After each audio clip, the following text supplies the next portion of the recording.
Hello friends, this is Azfar Ahmad and welcome to Azfar's diligent classes. जैसा कि आप सभी लोगों को पता है कि मैंने एनसीईआरटी की सीरीज शुरू की है, उसी सीरीज को हम लोग आज भी कंटिन्यू करेंगे।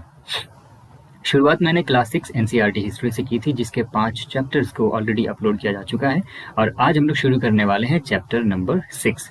ये जो सेशन रहेगा ये दोनों तरह के कैंडिडेट्स के लिए बेनिफिशियल रहेगा, चाहे वो हिंदी मीडियम से प्रिपरेशन कर रहे हो या फिर इंग्लिश मीडियम से। चलिए शुरू करते हैं। इस चैप्टर का नाम है new questions and ideas. Hindi NCERT में इसका नाम दिया गया है नए प्रश्न नए विचार।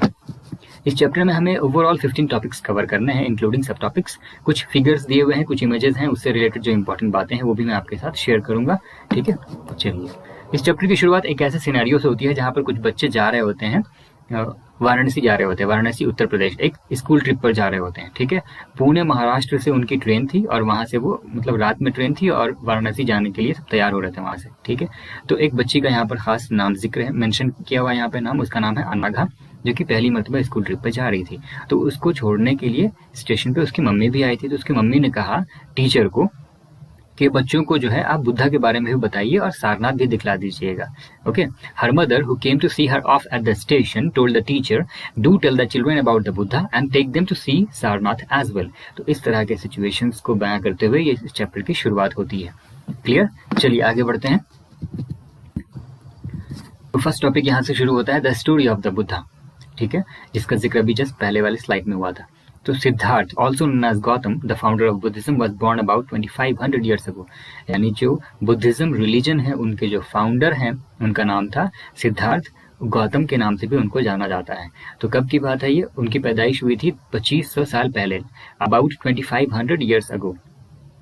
ये वो वक्त था जब लोगों की जिंदगी में बहुत तेजी से चेंजेस आ रहे थे, तब्दीलियां आ रही थी। This was a time of rapid change. Rapid use करते हैं बहुत तेजी से कुछ अगर हो रहा हो तो उसके लिए। तो रैपिड चेंज यानी बहुत तेजी से बदलाव आ रहे थे in the lives of the people, लोगों की जिंदगी में।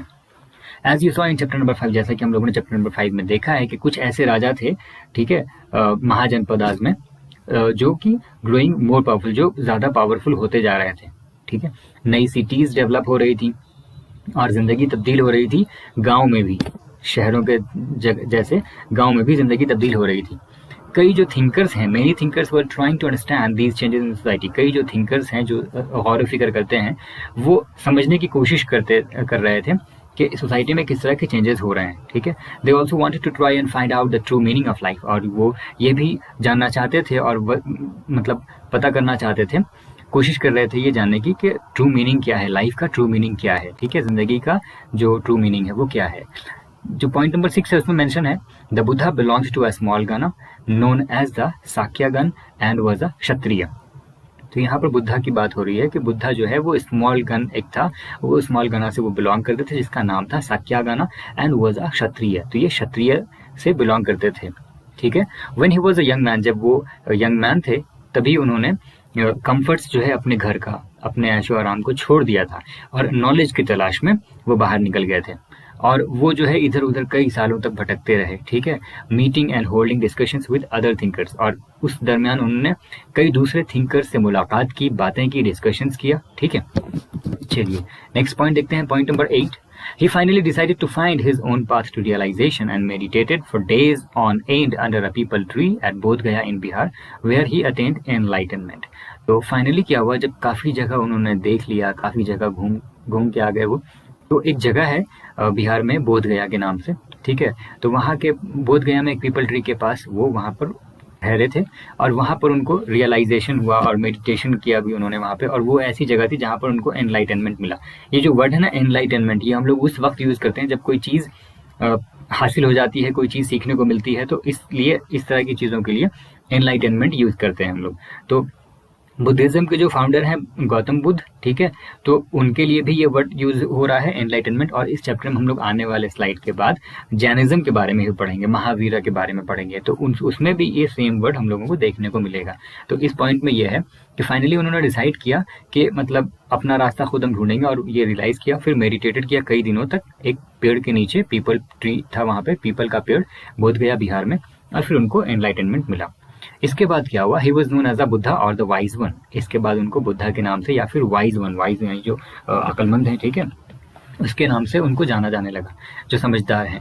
ही then went to Sarnath near Varanasi. उसके बाद वो वाराणसी में जो सारनाथ है वहाँ पे गए, जहाँ पर उन्होंने पहली मर्तबा जो है टॉट किया था, where he taught for the first time. फिर आगे नेक्स्ट पॉइंट है, he spent the rest of his life travelling on foot, going from place to place, teaching people till he passed away at Kushinara. यानी अपनी सारी जिंदगी जो है वो ट्रैवल में गुजार दिया उन्होंने, और ट्रैवल ऑन फुट, ठीक है, पैदल ही वो सफ़र करते थे, क्योंकि उस वक्त तो इतने सारे ट्रांसपोर्टेशन की फैसिलिटी नहीं थी ना, ठीक है। तो एक जगह से दूसरी जगह वो जाते थे, लोगों को तालीम देते थे, टीचिंग पीपल, जब तक कि वो उनकी मौत नहीं हो गई, आखिरी सांस तक। मतलब उन्होंने लोगों को शिक्षित करने की कोशिश की, टीचिंग करने की कोशिश की, पढ़ाने की कोशिश की, और उनकी मौत कहाँ पे हुई? कुशीनारा, ठीक है। तो अभी मैं आपको बहुत ज़्यादा डीप में नहीं लेकर के जाऊँगा, क्योंकि अभी ये क्लास 6 के एनसीईआरटी, अगर इसी में मैं बहुत डीप में चला गया बुद्धिज़्म के ऊपर, तो फिर तो मुश्किल हो जाएगा ना, क्योंकि इसको प्रिपेयर किया गया है बच्चों के लिहाज से भी और यूपीएससी के दोनों के पर्सपेक्टिव के हिसाब से। तो जब हम लोग वापस जब शुरू करेंगे एंशिएंट, मेडिएवल, मॉडर्न, उस वक्त अगर बुद्धिज़्म का टॉपिक जहाँ पे आएगा तो वहाँ पर हम लोग फिर डीप में लेकर के इसको चलेंगे, ठीक है। चलिए, तो पॉइंट नंबर 12 देखते हैं। The Buddha taught that life is full of suffering and unhappiness. This is caused because we have cravings and desires which often cannot be fulfilled. तो ये उन्होंने एक बहुत सॉलिड पॉइंट रखा था कि जो जिंदगी है ना, वो भरी हुई है दुखों से, तकलीफों से और सैडनेस से, गमों से, ठीक है। इसकी वजह उन्होंने ये बताई कि क्योंकि हमारे पास वो क्रेविंग और जो डिज़ायर है जो कि कभी फुलफिल नहीं हो सकता, इस वजह से। तो ऐसा आप समझ सकते हैं इस चीज़ को सही, इसलिए क्योंकि जैसे कोई इंसान अगर अभी उसके पास 10 रुपीज़ नहीं है तो वो 10 रुपीज़ की ख्वाहिश करेगा। 10 रुपीज़ आ गए तो वो 20, फिर 100, फिर 1000, फिर 1 लाख, फिर 1 करोड़। तो ये इस तरह से जो चीज़ें हैं ना, इंसान की जो ये ख्वाहिशात हैं, जो डिज़ायर्स हैं, ये रुकती नहीं है, ठीक है। तो इस वजह से उन्होंने ये बात अपना पॉइंट रखा था कि the Buddha taught that life is full of suffering and unhappiness. This is caused because we have cravings and desires which often can not be fulfilled sometimes even if we get what we want. यानी ये बात जो मैंने आपको बताई वही इस point number 13 में मेंशन है कि कभी कभी जो आप चाहते हैं वो अगर आपको हासिल भी हो जाता है, जो हम चाहते हैं हमें जो हासिल भी हो जाता है, तब भी हम लोग सेटिस्फाइड नहीं होते, हमें तशफ़ी नहीं होती, तसल्ली नहीं होती, ठीक है, और फिर हमको और चाहिए होता है, ठीक है। नेक्स्ट जो पॉइंट है, point number 14, the Buddha describe this as thirst और तन्हा, ठीक है। यानी जैसे पानी की एक प्यास होती है तो उसको रिलेट करके उन्होंने एक वर्ड दिया कि उन्होंने कहा था कि ये एक तरह से थर्स्ट है या तन्हा है, ठीक है। He taught that this constant craving could be removed by following moderation in everything. यानी ये जो क्रेविंग है इसको मॉडरेशन को फॉलो करते हुए मतलब सही किया जा सकता है। Could be removed by following moderation in everything, हर चीज़ में मॉडरेशन फॉलो करके इसको रिमूव किया जा सकता है। पॉइंट नंबर 15 है, He also taught people to be kind and to respect the lives of others, including animals. उन्होंने एक और चीज़ सिखाई कि लोगों के साथ आप जो है काइंड बिहेवियर करें, दयालुता दिखाएं। ऐसा नहीं कि मतलब कोई बड़ा है तो ही उसकी इज्जत करें या कोई छोटा है तो उसकी इज्जत ना करें, ठीक है। या कोई बड़ा भी है तो कुछ लोग उसकी भी इज्जत नहीं करते हैं। तो इसका उन्होंने खास मेंशन किया है कि काइंड रहें आप, ठीक है, रेस्पेक्ट से पेश आएँ और दूसरे की ज़िंदगी की भी आपको कदर करनी है, ठीक है। इनफैक्ट अगर एनिमल्स भी है तो दूसरे की ज़िंदगी को आपको मतलब ख़त्म नहीं करना है, इट्स वेरी बैड, ठीक है। तो इस तरह की उन्होंने टीचिंग दी थी। उसके बाद पॉइंट नंबर 16 है कि उनका ये बिलीव था, वो मतलब एक्शन पे बिलीव करते थे, ठीक है, जो कर्मा कहा जाता है जिसको। He believe that the results of our action, मतलब कि जो भी हमारा एक्शन है, हम जो भी काम करते हैं चाहे अच्छा या बुरा, उसका जो असर है वो हमारी ज़िंदगी पर भी पड़ता है और हमारे मौत के बाद वाली जो ज़िंदगी शुरू होती है उस पर भी पड़ता है। ये उनका पॉइंट था। He believe that results of our actions called karma, whether good और bad, affect us both in this life and the next, ठीक है। Point number 16। पॉइंट नंबर 17 है, the Buddha taught in the language of the ordinary people, Prakrit. यानी उस वक्त प्राकृत एक language चलती थी, ठीक है, तो उसी लैंग्वेज में वो लोगों को बताते थे ताकि उनकी जो मतलब बताने की जो बात है, उनका जो मतलब मैसेज है वो प्रॉपरली लोगों को समझ में आए और ज़्यादातर लोग उसको समझ सकें अच्छे से, ठीक है। पॉइंट नंबर 18 है कि he also encouraged people to think for themselves rather than to simply accept what he said. Point रखा कि आपको जो है मतलब सोचना चाहिए, ठीक है। उन्होंने इस चीज़ पर जोर दिया कि ऐसा नहीं कि मैंने जो आपको कहा वो आप सिर्फ मान लें, आपके पास दिमाग है, आप गौर फिक्र करें, सोचें उसको, ठीक है। इसलिए यहाँ पर इस तरह से मेंशन किया गया पॉइंट नंबर 18 में, he also encouraged people to think for themselves rather than to simply accept what he said. Okay, यहाँ पर एक इमेज आपको दिखाई दे रही होगी, ठीक है। ये जो इमेज है ये एक स्तूपा का इमेज है सारनाथ में, the stupa at Sarnath. This building, known as a stupa, was built to mark the place where the Buddha first taught his message. तो बुद्धा का जो फर्स्ट मैसेज उन्होंने दिया था सारनाथ में, वाराणसी में आके, तो उस प्लेस को यादगार के तौर पर रखने के लिए इस स्तूपा का निर्माण किया गया था, बनाया गया था। ठीक है, चलिए, आई होप कि यहाँ तक चीज़ें क्लियर हैं। मूव ऑन करते हैं। अच्छा, एक बहुत ही इंटरेस्टिंग स्टोरी है यहाँ पे, काफ़ी सीखने वाली स्टोरी है ये, अगर आप ध्यान से सुनिएगा तो, है ना, बहुत ध्यान से सुनिएगा। ये स्टोरी ऑफ किसा गौतमी। एक औरत रहती है जिसका बच्चा मर जाता है, उसके बच्चे का मौत हो जाता है, इंतकाल हो जाता है। ठीक है, और वो बहुत गमगीन रहती है, बहुत दुखी रहती है वो, और अपने बच्चे को गोद में लेके यहाँ वहाँ जाती रहती है और लोगों से कहती है कि मेरे बच्चे को वापस जिंदा कर दो तुम। ठीक है, तो एक बहुत ही अच्छा इंसान उसको मिलता है, वो उस औरत को उस बच्चे के साथ बोलता है कि चलो यहाँ पर लेके चलते हैं तुमको। तो बुद्धा के पास ला करके मतलब उसको लाता है और फिर बताता है ऐसी ऐसी बात है। ठीक है, तो बुद्धा उससे कहते हैं, उस औरत से, कि मेरे लिए तुम मतलब मुट्ठी भर जो है मस्टर्ड सीड्स लेकर के आओ। ठीक है, मस्टर्ड का बीज लेकर के आओ, और जो है I will bring your child back to life, और उसके बाद मैं तुम्हारे बच्चे को वापस जिंदा मतलब कर दूंगा, जिंदगी में लेकर के आ जाऊंगा। ठीक है, तो किस्सा गौतमी बहुत ज़्यादा मतलब ओवरजॉयड, यानी बहुत खुश हुई और मतलब जाने को बिल्कुल तैयार होने लगी कि हाँ अब ठीक है हम जा रहे हैं, फौरन लेके आते हैं। लेकिन बुद्धा उसको बहुत आराम से, इत्मीनान से उसको रोकें कि रुको, अभी मेरी बात पूरी नहीं हुई है, अभी सुनो तुम मेरी बात। मैं ये कह रहा हूँ कि मस्टर्ड सीड्स तो तुम्हें लानी है, लेकिन उस घर से लानी है जहाँ पर कोई भी मरा ना हो। ठीक है, यानी एक ऐसा घर से लेकर के आओ। ठीक है, मस्टर्ड सीड्स, मुट्ठी भर मस्टर्ड सीड्स, जिस घर में कोई भी इंसान अब तक मरा ना हो। ठीक है, कोई भी इंसान, उसकी फैमिली का कोई भी फर्द मरा ना हो, उस घर से तुम्हें लाना है। तो भी किस्सा गौतमी बोली कोई बात नहीं, हम लेके आते हैं। ठीक है, और वो चली गई, और वो एक दरवाजे से दूसरे दरवाजे तक गई और बहुत जगह पर उन्होंने ढूंढा और मतलब थक हार करके फिर वो वापस आई। ठीक है, और उसने ये पाया कि हर घर में कोई ना कोई मतलब डेथ हुआ है, किसी ना किसी की मौत हुई है। किसी के घर में फादर की, किसी के घर में मदर की, सिस्टर की, ब्रदर की, हस्बैंड की, वाइफ की, चाइल्ड की, अंकल की, आंटी की, ग्रैंडफादर की, ग्रैंडमदर की। तो इस तरह से लगभग हर घर में किसी न किसी की मौत हुई। तो इस तरह से फिर वो मतलब उसको समझ में ये बात आ गई कि बुद्धा उसको क्या समझाना चाह रहे थे। ठीक है, इस स्टोरी से वो जो मैसेज देना चाह रहे थे तो उसको फिर वो समझ में बात आई। तो ये किस्सा गौतमी का स्टोरी था। चलिए अभी मूव ऑन करते हैं नेक्स्ट टॉपिक की तरफ, उपनिषद। Okay. Around the time that the Buddha was preaching, and perhaps a little earlier, other thinkers also tried to find answers to difficult questions. ठीक है, जिस वक्त की बात ये चल रही है बुद्धा के बारे में, तो या फिर थोड़ा सा उससे पहले दूसरे भी थिंकर्स थे जो गौर फिक्र करते थे, सोचते थे जिंदगी के बारे में और इसकी फिलॉसफी के बारे में, और कई सारे डिफिकल्ट क्वेश्चंस के आंसर ढूंढने की वो कोशिश करते थे। ठीक है, और उनमें से बहुत कुछ, जो पॉइंट नंबर 2 है यहाँ पे, उनमें से बहुत कुछ ये जानना चाहते थे, लाइफ आफ्टर डेथ के बारे में जानना चाहते थे कि मरने के बाद कौन सी जिंदगी शुरू होती है, कैसा होता है। ठीक है, और दूसरा ये जानना चाहते थे, कुछ लोग ऐसे भी थे जो ये जानना चाहते थे कि why sacrifices should be perform, यानी कुर्बानियाँ क्यों ज़रूरी हैं, सेक्रीफाइसेस क्यों परफॉर्म करना चाहिए। ठीक है, पॉइंट नंबर 3 है, many of these thinkers felt that there was something permanent in the universe that would last even after death. यानी कुछ थिंकर्स का ये मानना था कि इस पूरे ब्रह्मांड में कुछ ऐसी चीज़ है जो परमानेंट है। ठीक है, जो कि आफ्टर डेथ भी वो हमेशा रहेगी, लेकिन क्या है ये चीज क्लियर किसी को नहीं था। ठीक है, फिर पॉइंट नंबर 4 है, they describe this as the atma और the individual soul and the Brahman और द यूनिवर्सल सोल। ठीक है, उन्होंने इस चीज को डिस्क्राइब किस तरह से किया था कि आत्मा होती है या मतलब इंडिविजुअल सोल होती है, ब्राह्मण या यूनिवर्सल सोल। उनका ये मानना था कि अल्टीमेटली दोनों एक ही है, बोथ द आत्मा और ब्राह्मण वो दोनों एक ही है। ठीक है, नेक्स्ट जो पॉइंट है, point number 5, many of their ideas were recorded in the Upanishad. तो ये जो टॉपिक हम लोगों ने स्टार्ट किया है उपनिषद का, तो ये अलग अलग थिंकर्स के जो आइडियाज थे तो उन्होंने जिस जगह पर रिकॉर्ड किया है, ठीक है, वो कहाँ रिकॉर्ड है, उपनिषद में ये सारी चीजें रिकॉर्ड है। और ये किसका हिस्सा है, लैटर वैदिक टेक्स्ट का हिस्सा है। लैटर वैदिक टेक्स्ट यानी वेद के बाद जो बाद में दूसरी बुक पब्लिश हुई थी या लिखा गया था। ठीक है, तो ये लैटर वैदिक टेक्स्ट का हिस्सा है। पॉइंट नंबर 6 देखते हैं, Upanishad literally means approaching and sitting near, and the text contains conversations between teachers and students. तो उपनिषद का मतलब होता है, उसका जो लिटरल मीनिंग अगर देखें यानी शाब्दिक अर्थ अगर देखा जाए तो अप्रोच करना और बिल्कुल करीब में रहना, ठीक है, बिल्कुल करीब में बैठना।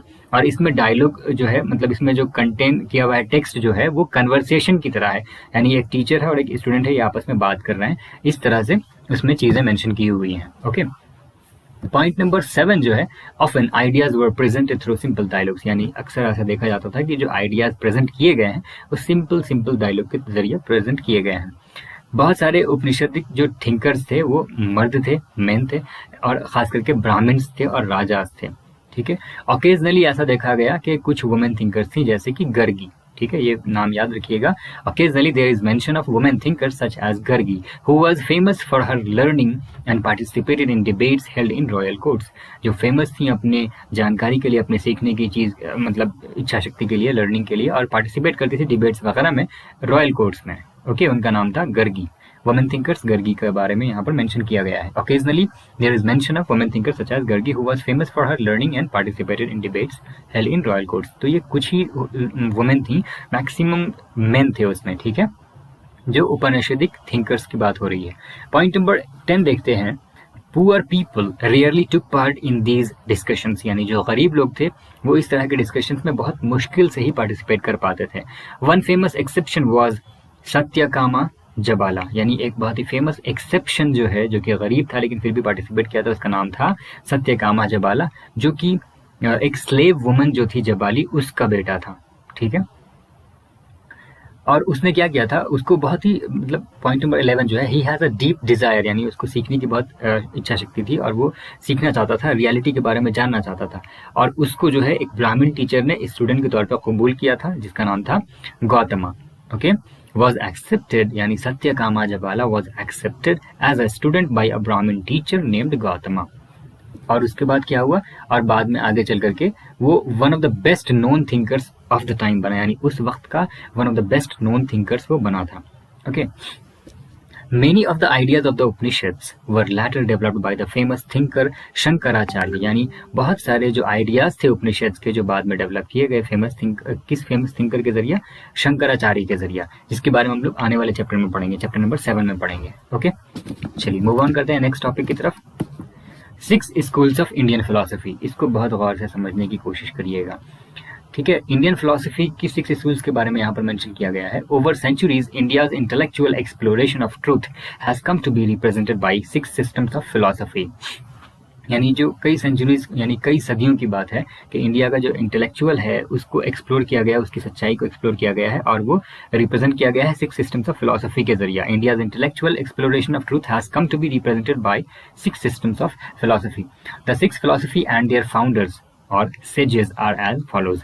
तो लेफ्ट साइड में फिलोसफी है और राइट साइड में सेजेस या फाउंडर का नाम, जैसे वैशेषिका ये फिलोसफी है, इसके फाउंडर हैं कोनाड, और न्याय ये फिलोसफी है, इसके फाउंडर हैं गौतम। संख्या ये फिलोसफी है, इसके फाउंडर हैं कपिला। उसी तरह से योगा पतंजलि इसके फाउंडर हैं, पूर्व मीमांसा इसके फाउंडर हैं जैमिनी, और वेदांता या फिर उत्तर मीमांसा इसके फाउंडर हैं व्यास। क्लियर? चलिए नेक्स्ट जो है पॉइंट देखते हैं, पॉइंट नंबर 3। दीज फिलोसफीज, जो 6 स्कूल्स ऑफ फिलोसफीज हम लोगों ने देखा पिछले स्लाइड में, these philosophies still guide scholarly discourse in the country. ये अभी तक फिलोसफी जो है गाइड करने का काम करती हैं हमारे देश में, ठीक है। अब यहाँ पे एक इंडोलॉजिस्ट का नाम मेंशन है, जर्मन बॉर्न ब्रिटिश इंडोलॉजिस्ट, ठीक है, यानी ब्रिटेन के थे लेकिन जर्मन में इनकी पैदाइश हुई थी। इनका नाम था फ्रीडरिच मैक्स मुलर।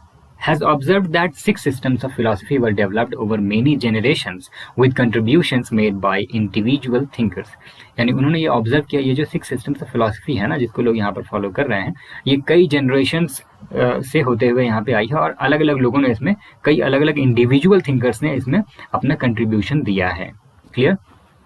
पॉइंट नंबर 5 है, however today we find an underlying harmony in their understanding of truth although they seem distinct from each other। यानी अभी के वक्त में ये मतलब एक दूसरे से बिल्कुल मतलब गायब होता हुआ दिखाई देते हैं, लेकिन फिर भी ये कहीं ना कहीं मतलब सच्चाई को समझने में मदद करते हैं, ठीक है।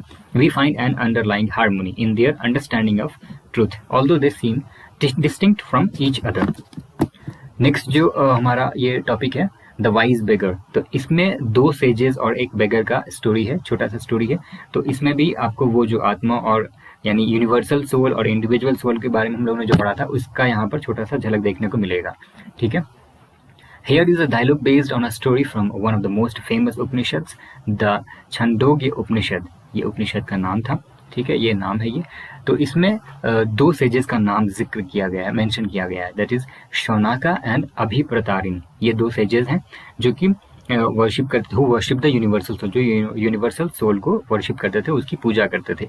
ठीक है, once they sat down to eat a beggar came and asked for some food. यानी एक वक्त की बात है कि जब ये लोग बैठकर खाना खाना शुरू करने ही वाले थे कि एक फकीर आया, एक बेगर आया वहां पे और खाने के लिए वो सवाल करने लगा। तो उसमें से एक तो शौनका नाम का है सेज और दूसरा सेज का नाम है अभिप्रतारिणी। तो शौनका ने बोला कि हम लोग कुछ भी तुम्हारे साथ शेयर नहीं करेंगे, we can not spare anything for you. ठीक है, कुछ भी स्पेयर नहीं कर सकते तुम्हारे लिए। फिर जो बेगर था उसने बोला कि मतलब तुम लोग तो बहुत समझदार हो, पढ़े लिखे हो, learned sirs, whom do you worship, यानी तो मुझे एक बात बताओ कि तुम लोग किसकी पूजा करते हो। तो अभिप्रतारिणी ने रिप्लाई किया था कि यूनिवर्सल सोल, यानी जो यूनिवर्सल सोल है उसकी। तब बेगर ने बोला, it means that you know that the universal soul fills the entire world. तो बेगर ने मतलब नॉड किया अपने हेड को और बोला कि अच्छा, इसका मतलब तुम जानते हो कि यूनिवर्सल सोल जो है एंटायर वर्ल्ड को उसके पेट को भरता है, खिलाता है। तो सेजेस जो है, जो वो दोनों बैठे हुए थे, जो सेजेस हैं शौनका और अभिप्रतारिणी, उन्होंने भी अपने हेड को नॉड किया, बोला yes yes we know that, हाँ हाँ हम लोग जानते हैं। तब उसके बाद फिर बेगर ने बोला कि अगर universal soul fills the whole world, यानी अगर यूनिवर्सल सोल पूरे होल वर्ल्ड को, पूरी दुनिया को अगर खिलाती है, पेट भरती है, तो यानी वो मुझे भी खिलाती है, मुझे भी, मेरी भी पेट भरती है। ठीक है, मेरा भी जो है खाना वही यूनिवर्सल सोल ही देगी। Who am I but a part of the world. तो ये बताओ कि मैं कौन हूँ, मैं भी तो इस वर्ल्ड का हिस्सा ही हूँ ना। तब सेजेस ने कहा कि तुमने बिल्कुल सच कहा, O young Brahmin, you speak the truth. तब बेगर ने कहा, then O sages, by not giving me food you are actually denying food to the universal soul. तो जो फकीर था, जो बेगर था, उसने बोला सेजेस से कि अगर ऐसी बात है, तुम समझ रहे हो, तब इसका मतलब ये समझो कि अगर तुम मुझे ग़िज़ा, मुझे अपना भोजन, मुझे फूड अगर शेयर नहीं कर रहे हो, मुझे नहीं दे रहे हो, इसका मतलब कि तुम एक्चुअली डिनाई कर रहे हो फूड यूनिवर्सल सोल को देने में। ठीक है, तुम डिनाई कर रहे हो। तो the sages realise the truth of what the beggar said and share their food with him. तो इसके बाद जब इतनी बातें उसको बता दी गई, तब सेजेस ने फिर बेगर के साथ अपने फूड को शेयर किया। तो ये थी इस स्टोरी में। ओके, चलिए आगे बढ़ते हैं। अब यहाँ पे एक ग्रामेरियन का जिक्र है। जैसे अभी के वक्त में आप जो भी लैंग्वेज सीखना चाहते हैं, तो हर लैंग्वेज की एक ग्रामर है, यानी कवायद है। If you want to learn Urdu, उसका भी एक उर्दू की कवायद आती है। अगर इंग्लिश, तो इंग्लिश की ग्रामर है। संस्कृत की ग्रामर है। कोई भी लैंग्वेज, ठीक है, तो हर लैंग्वेज की अपनी ग्रामर है, कवायद है, रूल्स रेगुलेशंस के हिसाब से दी हुई रहती हैं उसमें चीज़ें। तो एक ग्रामेरियन के बारे में हम लोग यहाँ पर देखने वाले हैं। उनका नाम था पाणिनि, ये उनका नाम था, PANINI। ठीक है, पाणिनि इसको कहते हैं। This was also the time when other scholars were at work, यानी दूसरे स्कॉलर्स भी कुछ अलग अलग काम में लगे हुए थे, ये वो वक्त था। तो एक बहुत ही फेमस यहाँ पर पर्सनालिटी का जिक्र है यहाँ पे। One of the most famous was Panini, who prepared a grammar for Sanskrit, जिन्होंने संस्कृत एक लैंग्वेज है उसके ग्रामर को प्रिपेयर किया था। उन्होंने क्या किया था कि वॉवल्स और कॉन्सोनेंट को अरेंज किया था एक स्पेशल ऑर्डर में, और उसके बाद उसका इस्तेमाल किया था, क्रिएट किया था, उसका इस्तेमाल फार्मूला को क्रिएट करने में किया था, जैसे आप अलजेब्रा में पाते हैं। ठीक है, he arrange the vowels and consonants in a special order and then used these to create formula like those found in algebra. Point number 4 है, he used these to write down the rules of the language in short formula, around 3000 of them। यानी उन्होंने इसका इस्तेमाल किया था rules लिखने में, उस लैंग्वेज के रूल्स को लिखने में, इन शॉर्ट फार्मूला, यानी छोटे छोटे फार्मूले में। तकरीबन कितना था वो, लगभग 3000 था। ठीक है, अराउंड 3000 ऑफ देम। तो ये था पाणिनि के ग्रामरियन जो है उनके बारे में। अभी यहाँ से जो है न्यू टॉपिक शुरू होता है जैनिज्म के बारे में। अब तक हम लोगों ने बुद्धिज्म से रिलेटेड चीज़ों को देखा है, अब इसमें जैनिज्म के बारे में है। तो मेरे ख्याल से फिर वीडियो लंबी हो जाएगी, राइट। तो इसको हम लोग नेक्स्ट वीडियो में कवर करेंगे, ठीक है।